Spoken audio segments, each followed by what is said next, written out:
Yeah, it often seems to me that the professional losers on YouTube are not as dumb as they appear to be. I think one thing that they know for sure is that if they were to start winning consistently at these tilted table games like baccarat and blackjack and so on, the casinos would be unamused because it would mean that they were teaching their followers something helpful that would enable them to do a lot better in a casino instead of throwing their money away recklessly and irresponsibly. But I could be wrong about that. Maybe they really are stupid. Okay, so if this is your first visit to one of these, your first delve into the world of pattern betting and baccarat, you're going to look at this list here and see the red numbers and think, "Oh my God, look at that proof that this strategy doesn't work." And the reality, if you've been here before and if you've looked at a few of these, the reality is that each one of those nasty red numbers is completely offset by a turnaround session at blackjack. It's all on record. Most of them are online to be viewed. I'm always ahead of myself in terms of actual playing and editing and putting stuff up on the channel, simply because I really do believe in building up material that demonstrates the value of the strategy, and I tend to get a bit snowed under. Let me put it that way. So, to cases here, every single one of these red nasties has been turned around at blackjack, which has a maximum bet that's twice the max that's allowed at Baccarat Win Pro. And that's the essence of the whole strategy, is that, you just keep going. And, you do have to have a huge bankroll. You do have to have a plan. You have to be able to carry it through. In other words, you can't drink. You can't play these games if you're tired, if you're emotional, if you're upset, if you're uncomfortable, any of those reasons. And that's what the gag, the get up and go, is all about. So, anyway, we are looking at 1, 2, 3, 4, 5, 6, 7. This is 7 of a total of 12 gags from baccarat to blackjack. All of it is very carefully laid out, very transparently laid out in the worksheet that's always updated and attached to each new session. And all I can do is just say to you, don't respond in a kind of a knee-jerk way to the redness. Look into it a little bit. And also use logic and common sense, because logic and common sense both say quite clearly that if you're going to lose more bets than you win over time, which of course is the effect, the result, the penalty from the house advantage at these games, then you must win more when you win than you lose when you lose, to offset that negative expectation. So, play baccarat. Hit that fast button before I do anything else. Move this to a safer space, and off we go. My preference is always blackjack, because I played it for years and years and years in real time, real life, real money, Nevada. Lived there for 27 years, actually living in Nevada, and then 10 years before that I was in Southern California, Pasadena, and spent a lot of time in Las Vegas back then. So, anyway, off we go. Baccarat is where the money is. That's a fact. +1. Double for the tie, which we do for 100 or less.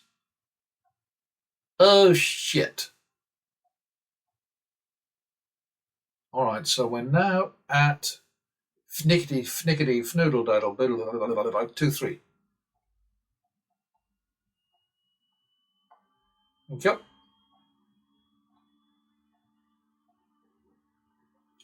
+1. Double for the tie. 2, 3. Oops. Gotta go over there first. 1, 2, 3. I did that wrong, didn't I? Oops.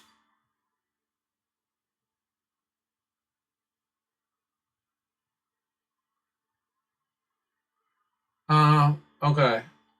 That was a wrong bet. I do make mistakes. You will too. I promise you. Double for the tie. Plus max. Chase it. 3, 4. 1, 2, 3, 4. Oh boy. 7, 8.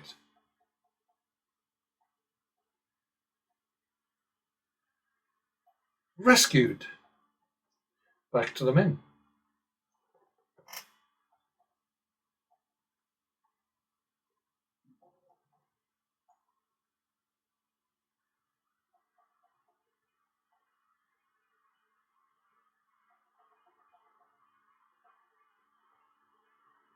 Well, this is nice.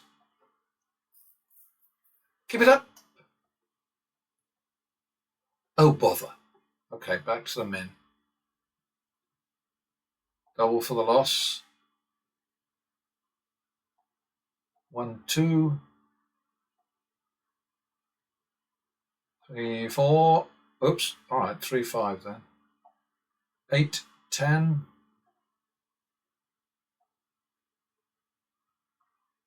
Easy peasy.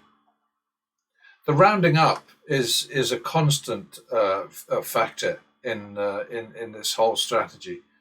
What we're aiming to do is to simply boost the turnaround profit when it comes. And very often when you hear the sort of the shills like Vegas Matt and so on, making rude remarks about progressive betting, what they'll say is, yeah, well, after you've risked all that money, you end up winning just one unit. Well, it's a lie, but it's what they're paid to do. So all of those guys are in the casino business, basically.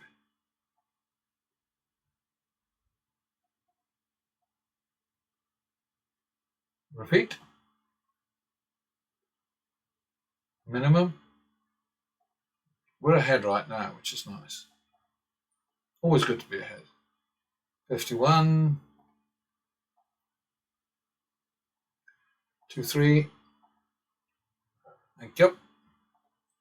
Minimum. Double for the loss. 1, 2. Oh, shit. I did it again, didn't I? 1, 2. 3, 4. Hey. 7, 8. Thank you, player. Back to the min.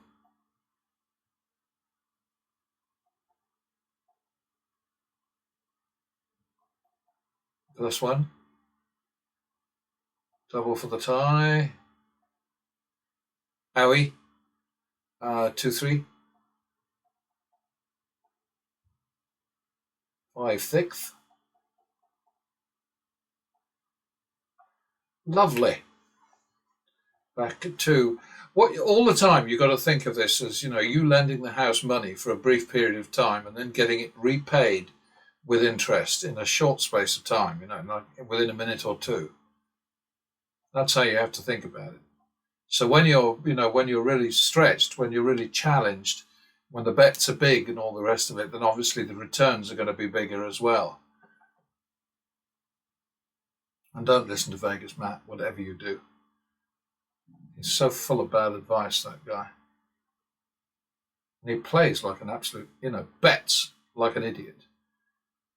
And you hear a little voice in the background every so often, which is WBG, trying to say, well, what we need to do is and he takes absolutely no notice.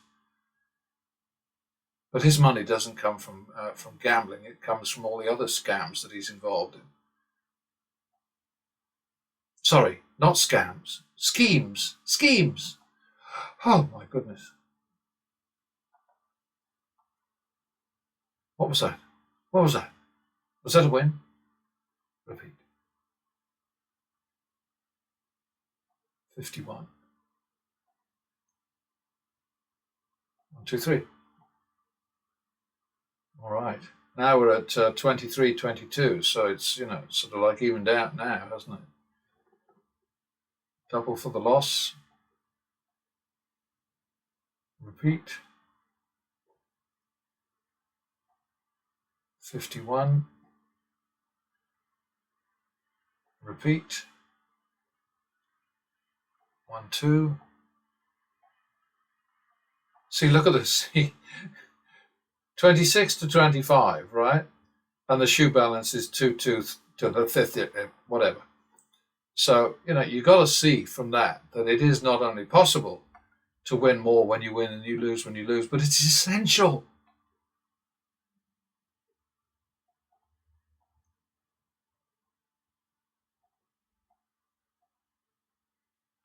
That would be 2, 3. That would be 5, 6. I'm not happy about that. That's bad news. Oh, there we go. Didn't make a lot that time. Double for the loss. Repeat. 51. Repeat. Double for the tie. 2, 3. Oh, joy. Back to the min. Double for the loss. Repeat. 51. 2, 3. Owie. 5, 6. It's supposed to be coming to an end in a bit, but anyway, we'll just roll on. 5, 6. Damn it. Okay, so we save this one. Start a new one.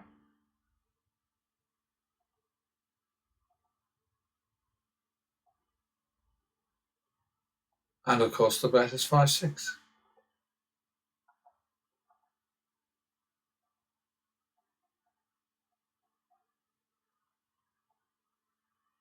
And there it is, bagged. All right, minimum.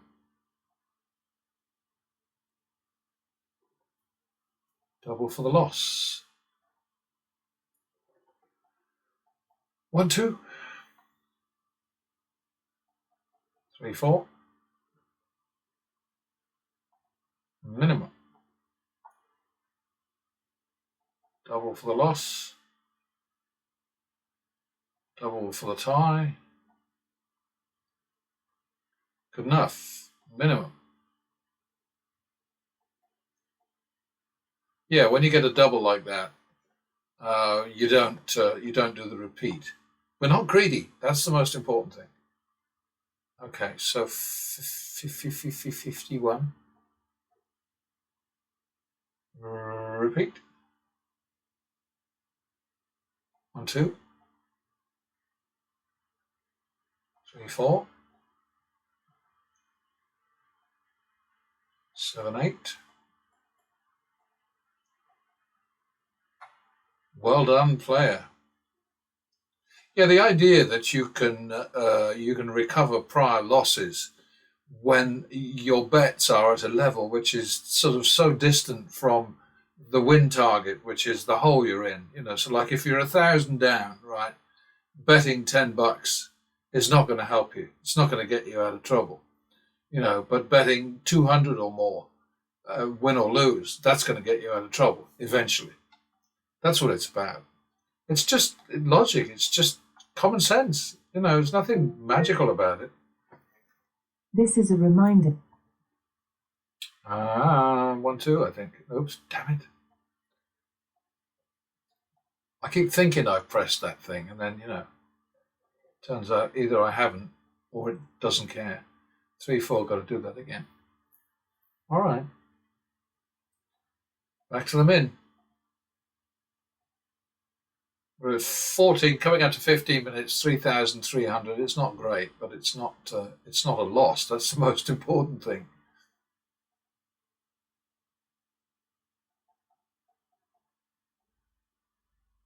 Oh shit! Right, I think we're going to call that something or other. No, that's plus max now. Do it again. Damn it! Repeat it. There it is. Minimum.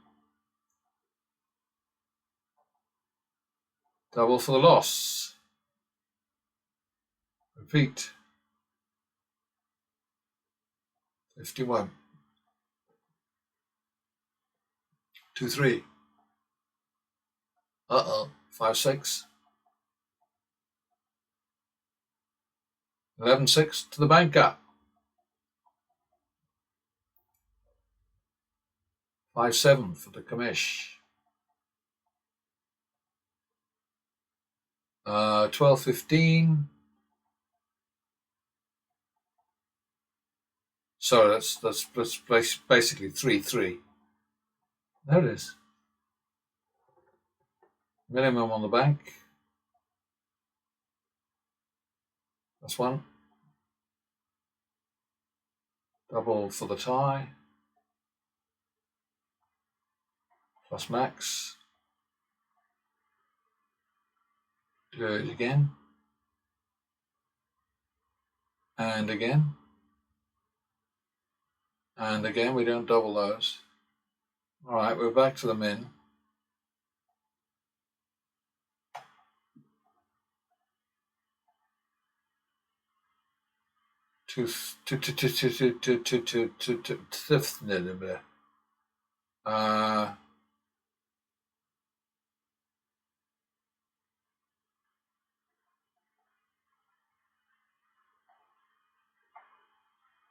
Okay, 5-5,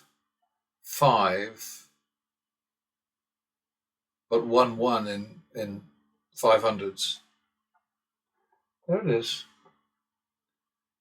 Okay, and look here again, 21, 21, and the shoe balance is 2,076. The winning 21 made 5,800. The losing 21 lost 3,800. You know, I mean, it's so bloody elementary. I mean, this is the thing that's bugged me for all these years. I started putting this stuff online 30 years ago this year, and you know, the whole idea that you have to win more when you win than you lose when you lose really kind of like bamboozles most punters. They just don't, how do you do that? Unless you have a crystal ball. You know, it's nonsense. Dear, oh dear. All right. Back to the min. +1. 51. Logic and common sense support what I'm doing, but the casinos don't, and boy, they're powerful. They're awfully good at bullshit. Courtesy of people like Vegas Matt and Bobby Rivas and so on. 1-2. Hey, 3-4. There we go. Minimum.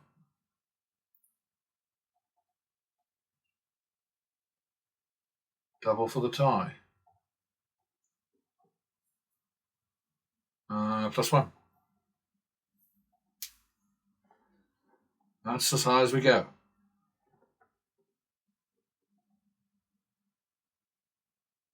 And we're good. Double for the loss.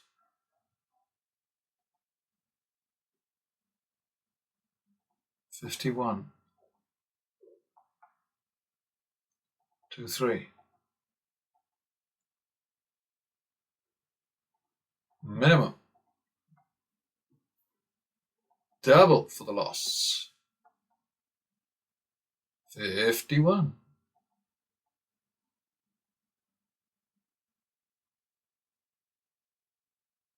Repeat. I think I shortchanged myself there a little bit. Anyway, back to the where. No, I went on player, didn't I? Hang about. I think I'm going to have to do a correction here. I think that sorts it.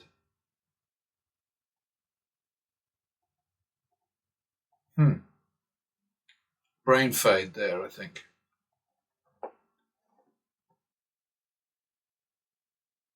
All right, well, we're on a 1-2 now, so I'm going to have to go to one more. 34 to 33 and a shoe balance of 3,000. I mean, how does anybody argue with this? it just mystifies me. And the reason that the strategy works as well as it does is that basically the root of it is something that I call 3-play. Basically you let it go, you stack it, as they tend to say these days on YouTube, these professional losers, stack it for 3 in a row and then start thinking about what you want to do next, whether you want to gag, which means get up and go, or whether you want to, sort of like freeze the bet or hop from player to banker or whatever. But 3-play is key. And of course, it works like crazy, I mean, it's you've seen it. You can see it in any one of these sessions. It just works. All right.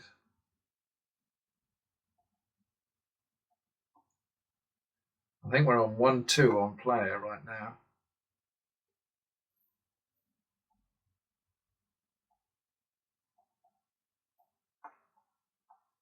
All right, that's good. And now we go back to the min. Double for the loss. 1-2. Minimum.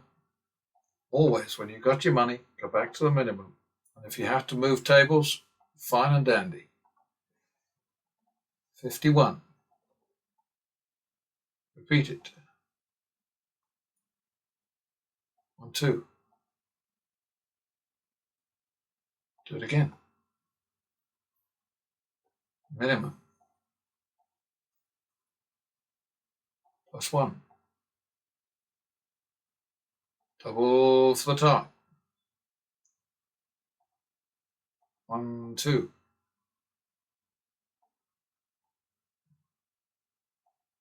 Minimum. Double for the loss. 1-2. Minimum. Double for the loss. Yeah, all this nonsense about sort of, reading the chart, chasing the chart.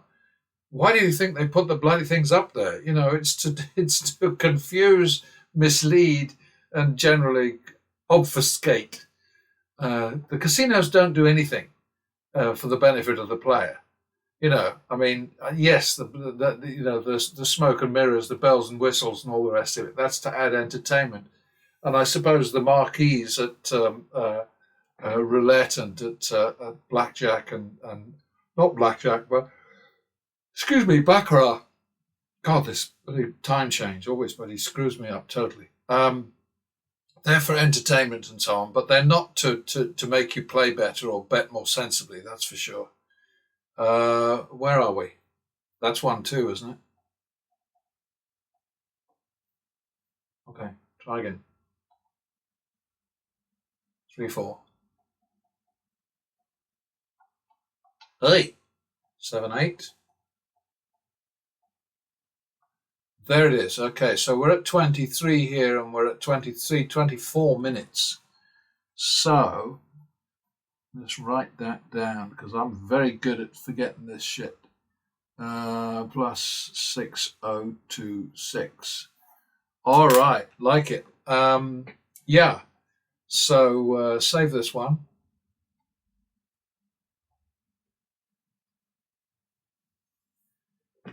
Yeah, 24 minutes, $6,000 for the big boys. The barkers, the shills, the performing seals, the touts, the frontmen, the hawkers, the peddlers. That's not very much. 18,000 an hour. That's just what is it, 16,000 an hour, whatever the hell it is. But for real people playing an honest game, that's good. All right, so not terrible. I've got a bit of work to do here,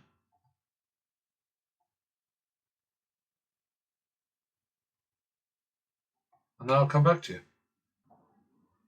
Okie dokie. So no gags this time, just a couple of rollovers. Let's have a look at them.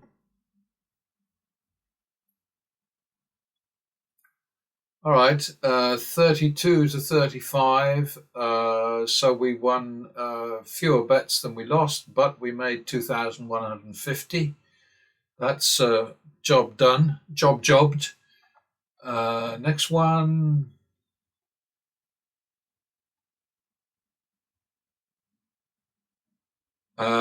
34 wins, 33 losses, so pretty much an even Steven doodly poodly. 3,001. Again, it proves the point. You got to win more when you win than you lose when you lose. I mean,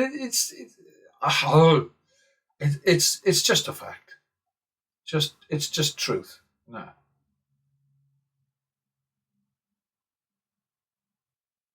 And 9 wins to 11 losses. We made 875 and we quit because we'd had enough. We'd won enough. So there you have it. Okay, and I will be back with you in a bit with the analysis. All right then, so here we are with the latest 3 shoes, taking us now to a total in this worksheet of 366 shoes. Quite a lot of bets. The house edge against us right now is across all the shoes is minus 1.4%, which is absolutely within the ballpark. It's completely okay, not undue, not wrong in either direction, because your expectation for baccarat is about a house edge of about 1.3%, maybe a little bit less. So that's definitely livable. Actual value or house advantage in this particular set of shoes, 3 of them, minus 2.3%. We actually managed a win over, a win percentage of 22.6, which is nice. It's good. 75 wins, 79 losses, blah, blah, blah. 6,026 was the total win from 3 shoes, indicated result, and that's where you take the actual value and the percentage, negative percentage, you multiply that by the total action, and you get this indicated or suggested or whatever result, minus 624, and we won 6,026.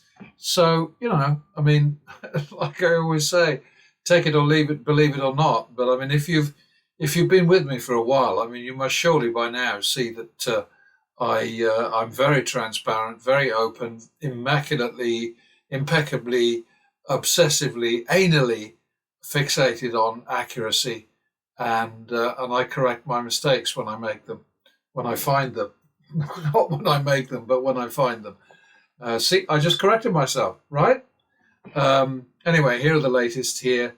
The chart looks pretty much the same all the time. I did make one boo-boo here, and that is the blackjack action was not accurate. It was about half of what it should have been. So blackjack action, 4 million and something, nearly 5 million. Baccarat action, little over 7 million. Total win shown here, 1.265 million.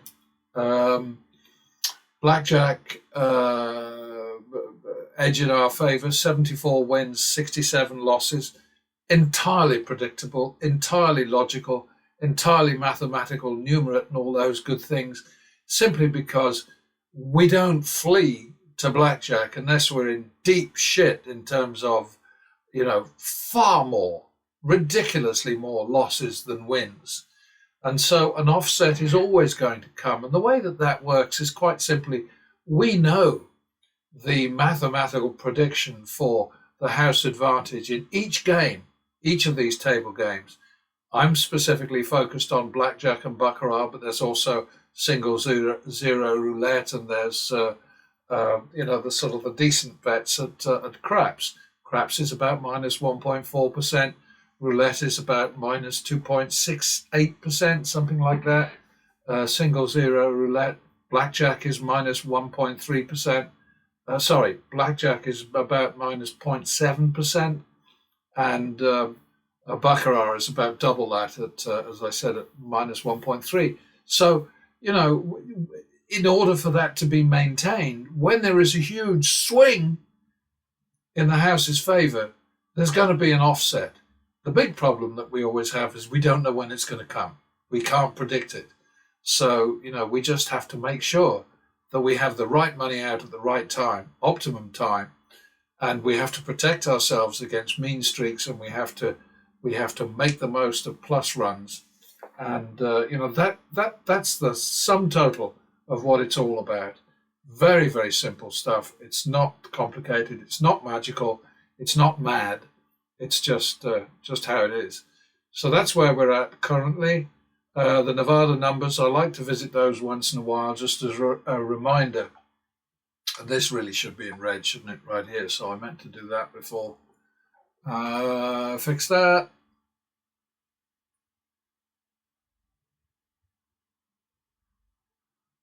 It took longer than I was expecting. Sorry. All right. 21, supposed to be 0.7% against us, 12.82% in the casinos. This picture is across the board here.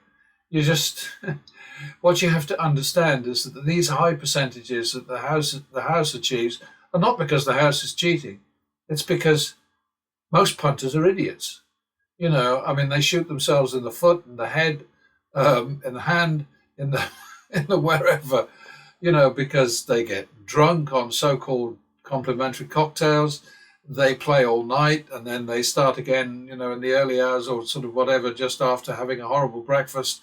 They start over, tired, worn out, feeling guilty, feeling miserable.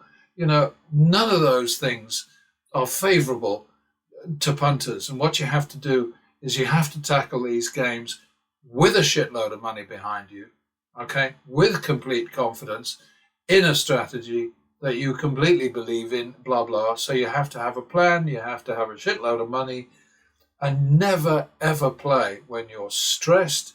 Never drink alcohol when you're playing these games, because the reason that they give you so-called complimentary cocktails is to make you even more stupid in the course of play than you were when you sat down in the first place. And they think of you as being pretty stupid at that point.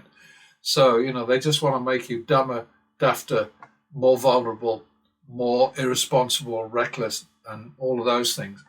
And it's kind of funny because Vegas Matt, who I'm always having a go at because I hate what he's doing, he's about the only one who never touches booze.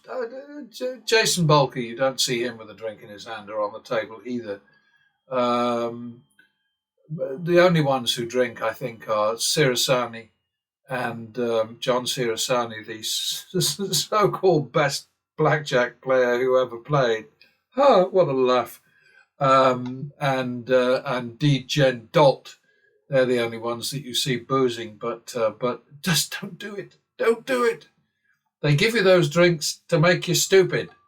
So you gotta understand that. Anyway, back to the chart, back to the top page, and I'll see you next time. Oh, see, I just found a mistake. This was marked as a gag. It wasn't. It was a rollover. This one here.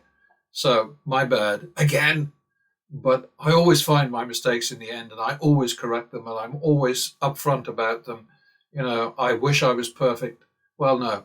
Every time I say that, I correct myself because I don't wish I was perfect because everybody would hate me. So there we go. Next time.